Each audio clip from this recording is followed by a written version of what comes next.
Hello, my name is Doug Leasure, and I want to welcome you to another training session for Active Planner. Today what we want to do is talk about dimensions, the basics of creating and utilizing custom dimensions in Active Planner. So the first thing I want to do is let's take a look at one of the existing plan sheets and kind of set a foundation of what we would want to accomplish today. And then we can dig into actually doing the work. So what I want to do is take us to one of the plan sheets we created in our training, our previous training, and let's look at one of the summary level plan sheets. Okay, and when we created the summary level plan sheets, if you remember, we created the account number by typing in ourselves, the first segment, the values for the first segment, and their descriptions. So we created these values and descriptions ourselves. And so as new natural accounts are added to the general ledger, then we would have to come back and maintain this ourselves. So wouldn't it be nice if we could have Active Planner connect to the natural segment values in the general ledger and automatically adjust the plan sheets when the chart of accounts is created and maintained in the general ledger? And the answer is yes, we can do that. Many general ledgers have a table or a place where they store the segment values as well as the descriptions for those segment values. And so what we can do is in Active Planner is we can create a custom dimension that connects to that general ledger segment data.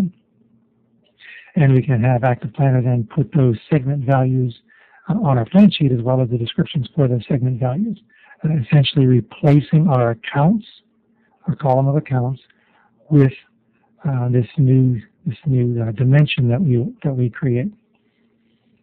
So that'll be our goal today, is to create a dimension that points to the values for the segment 1, all of segment 1 values and its descriptions, and then we'll put that in our summary plan sheet and replace our account number with that dimension and show you how that works. Okay, so let's get started. So if we come here to our task pane, and look here in the middle, we can see that there is a tab for a folder for the dimensions. Now, in your environment, when you do this, you'll see that probably it's totally empty until you start creating your own custom dimensions. Our data contains companies for our training department as well as our standard demo data. And all of the dimensions in here right now that we're seeing are from our standard demo data. And just a quick look, and you can see some of the things that we typically use dimensions for. Things like vendors and territory, salespeople, customers, products, product categories, locations, employees, as well as departments. So these are all of the things that we typically use dimensions for these types of elements. And so what we want to do is we want to create our own. So we're going to just simply right-click over here and say that we want to create a new dimension. And it brings up the dimension maintenance screen. And like most things you do in Active Planner, we'll create a code and a description, or a key, dimension key and description. And so let's say that this is going to be segment 1, and the description for this is segment 1 values. Okay, the next thing we need to do is identify which companies we will use this dimension for. We can choose one or all companies, depending on whether or not these values in the source data are applicable to all companies. In our case, we'll go ahead and apply it only to the training company. The next thing we need to do is come to the Tables tab, and this is where we point to the table that contains the values that we care about. So we're going to do a new And then this will bring up a little dialog box for the dimension table maintenance. What we'll do is go ahead and click the ellipse and do a lookup. Now, by default, Active Planner wants to look in our SQL Server at the databases that are located there and allow us to choose a table within one of the existing databases. If our data is not in our SQL Server, then we'll need to use a linked server in order to access that data. So that we use linked servers to connect to another SQL server or to things like ODBC data, or it could be Microsoft Access data, or it could also be perhaps even Excel data. But we would need to create a linked server, and your IT department would typically be the ones to create and maintain the linked servers, and they can get all the details they need on creating and maintaining linked servers in their source documents then for the Microsoft SQL Server. But for us, we've already created a linked server pointing to a Microsoft Access database. And if we look at available linked servers, what we'll do is we'll use the MB demo data. This is the linked server that is set up for the standard demo data. We'll just go ahead and borrow that and utilize that information here. So when I click on the plus sign, what I see listed for us is a list of all of the tables inside of that Microsoft Access database. And as we scroll down through here, we can see under the GL tables, there is one for the natural segment, which is for us is segment 1. So we'll choose the natural segment table as our source data. Okay, so on the top is kind of the geeky connection information, or definition for how to find the segment 1 values, and then an alias, a shorter version of what that table points to. And so what we can do is we can kind of manipulate this a little bit and shorten it even further. And let's just say that this is our, well, let's just make it segment 1. That's what we're doing. So just for the alias, we'll just make it seg1. Okay, and we can see on this tab that this is the table we're pointing to, the link server called MB demo data, and the table called GL natural segment, and our alias is seg1.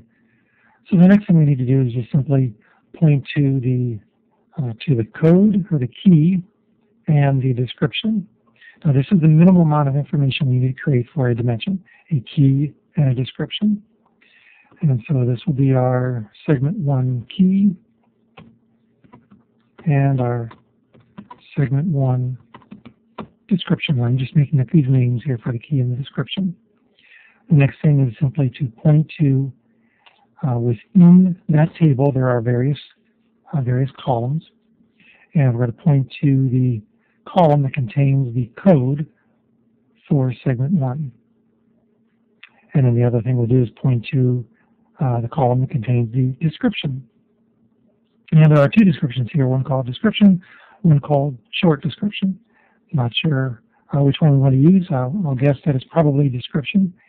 And if we use the smart icon to test what we've built so far, we can see the results. Segment 1 key is 1000, 1010, 1020, etc. And the description are these items here. If we scroll down a little bit, we'll see a list of all of the values. So things are looking pretty good so far. Let's go ahead and just point to the short description just to see what's inside of there. Maybe that's a better set of data to use. So let's do a quick test. And it looks like it's virtually the same information. So let's go ahead and point it back to the description. Okay, when we did the test, we noticed that the description, that the codes are actually 4 characters long, and the descriptions can be just about anything. So what we'll do is we'll go ahead and change the length of our code to match what we are seeing, which is a maximum of 4 characters. For the description, we'll go ahead and leave it at 40 characters. And again, when we test it, we'll pick off just the first 4 characters. We'll limit it to 4 characters and pick up to 40 characters then for the segment description. All right. So this is all we technically need to fill in for a custom dimension. But you may optionally want to add additional items here. Let me take a quick second and show you how we might do that. Now, in our particular set of data, we don't have a lot of other choices here. But let's go ahead and what we're going to do is just simply add one more row here. And this is where we can create dimension attributes, other pieces of information that we might want to bring in addition to the description. So as we bring in the code, we may want to bring in additional items. And for us, the other thing we have available to us that might make sense would be the account type. So for our attribute name, we're going to call this account type. And let's take a quick look at the values here by using the test. And we can see that these are actually numeric values. So we could either treat them as characters, or we could optionally say that they are, which would be a string, and limit it to 3 characters. Or we could also say that it's an integer. So let's go ahead and choose integer for the type. Again, one more quick test, and we'll see that we bring in the code, the description, and the account type. Okay, so this is all we need to know as far as the basics of creating a custom dimension.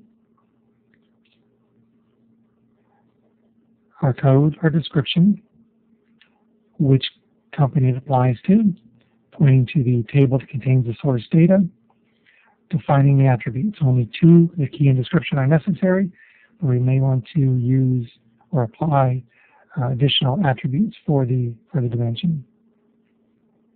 All right, so let's save the dimension, and we always get this message saying the dimension size has been expanded, publication tables will be modified. We'll click OK, and exit. So now we've created a custom dimension. All right, now let's take a look at the steps of applying and utilizing this custom dimension. So what we're going to do is we're going to go to our template that we created for the summary sheets. I'm going to open that up and take a quick look at what we created. Created the a description and the account number, and what we want to do at this point is to go ahead and remove the current dimension, the account dimension. We're going to remove it and replace it with our new custom dimension that we created. But before I do that, I'm so sorry. Real quick, what we want to do is take a quick look.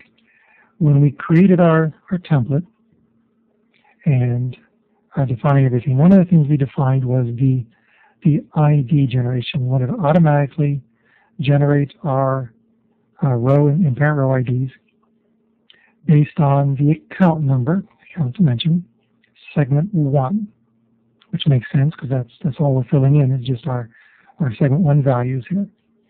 Okay, I just wanted to point that out because we're going to come back to our ID generation later.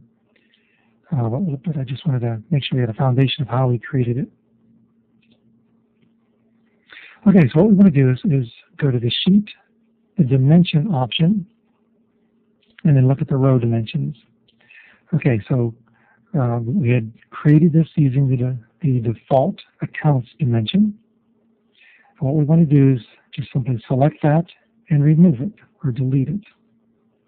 And now we're going to append a row, and we're going to choose the segment 1 dimension. So we've removed the account dimension, replaced it with segment 1. We'll click the OK button, and it says, hey, do you realize that you're modifying the dimensions for this sheet? Do you want to apply these changes? Yes, we do. Okay, so the account number has been removed. It's been replaced now with the seg1 custom dimension that we created. Okay, the next thing I want to do is let's take a look at creating or utilizing this dimension that we've put in here. Now, we could just simply go in here and do a lookup and choose segment 6,000 for segment 1 and 6010 for row 2, etc. Effectively replacing, doing the same methodology, but replacing the account with our seg1 values. And if we change our sheet option here to automatically insert the description entry,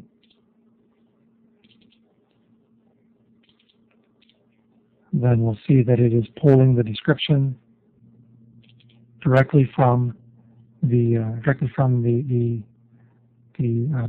dimension that we created.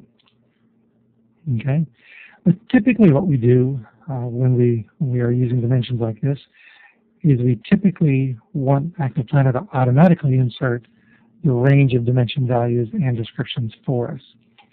So let me real quickly show you how we might do that. So let's go to, let's append a couple rows down here. Then we're going to go to the section manager. And if you remember from our training on the sections, we're going to append a section. And this will be just simply our expense, our G&A expense.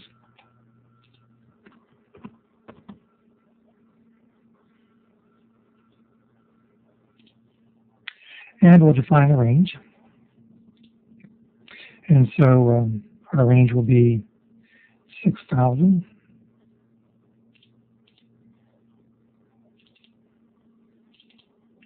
through 8,500.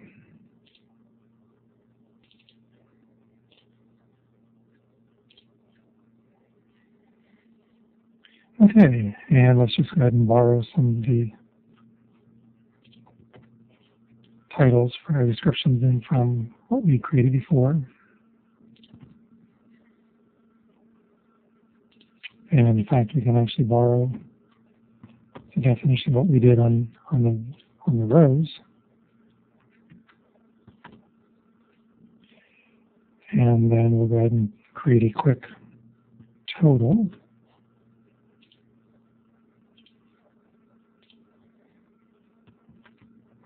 And fill that to the right. Okay, so we've effectively replaced what we did previously with a section built on our new dimension. So let's remove everything here. Okay, and again, the nice thing about this, the dimension is tied to the general ledger data, so when the chart of accounts is maintained, this information in this section will be maintained automatically as well. And we can show you real quick if we go ahead and remove a few rows here.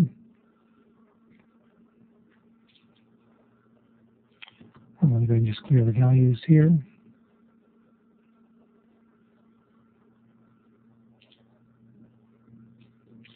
But as the chart is maintained, then we have the opportunity to come back and regenerate our rows here, and it will automatically fill in the new accounts, the new natural accounts as they've been added to the general ledger. So it makes it a very easy way to maintain our plan sheets, our summary level plan sheets. Okay, things looking pretty good so far. Other than the one thing we need to do is to take a look at our ID generation. So let's come here, and we want to automatically generate our row IDs. Previously, it's based on the account number. We replaced our account dimension with our new seg1 value dimension. So we need to remove this, and instead replace it with our seg1 dimension. And we'll do the same thing for the parent row ID. Okay, and just so you know, this is how we make a transition then. In our child sheets, the rows are based on the account number. In our parent sheets, our summary sheets, they're going to be based on the seg1 dimension.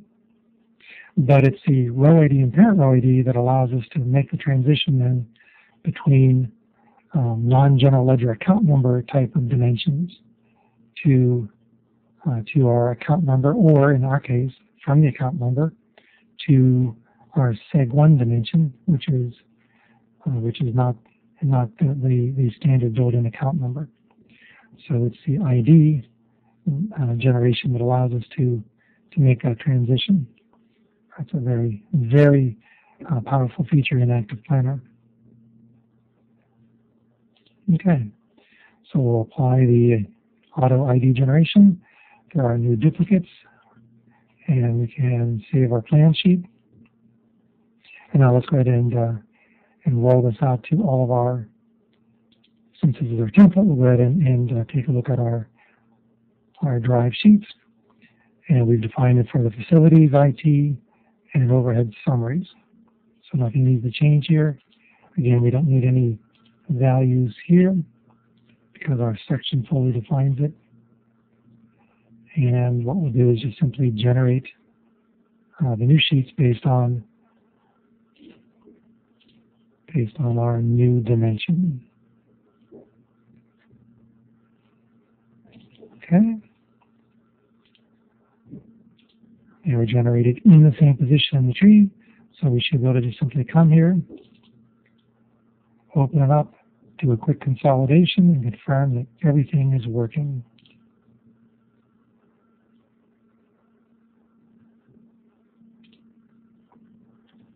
Okay, we can see that we brought in our salaries and other expenses for the prior year actual, for the current year budget, as well as the current year actuals.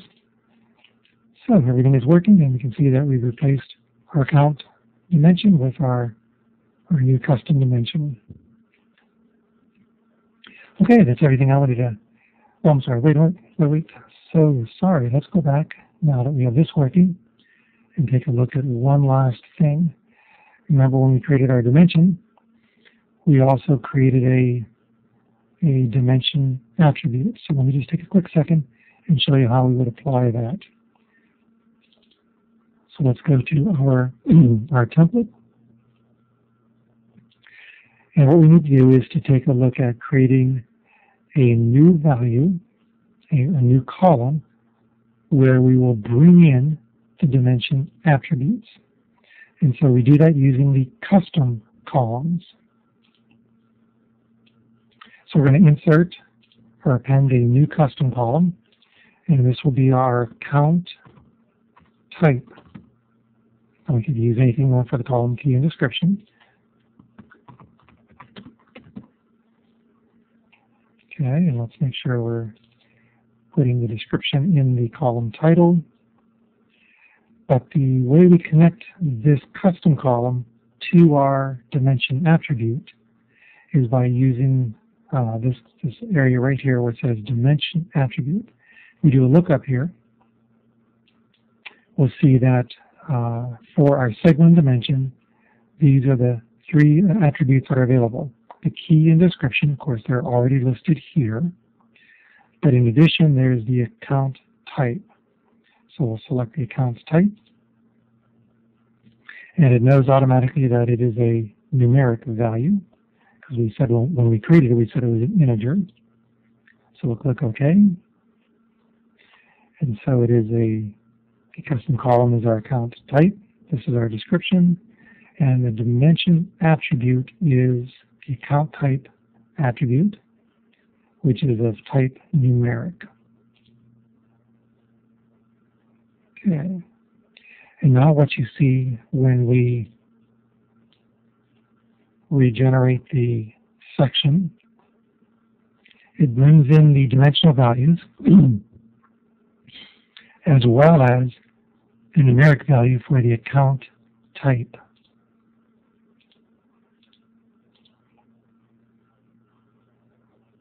Okay, once it's here on the sheet, then of course we're free to utilize it if it makes sense in our cell formulas,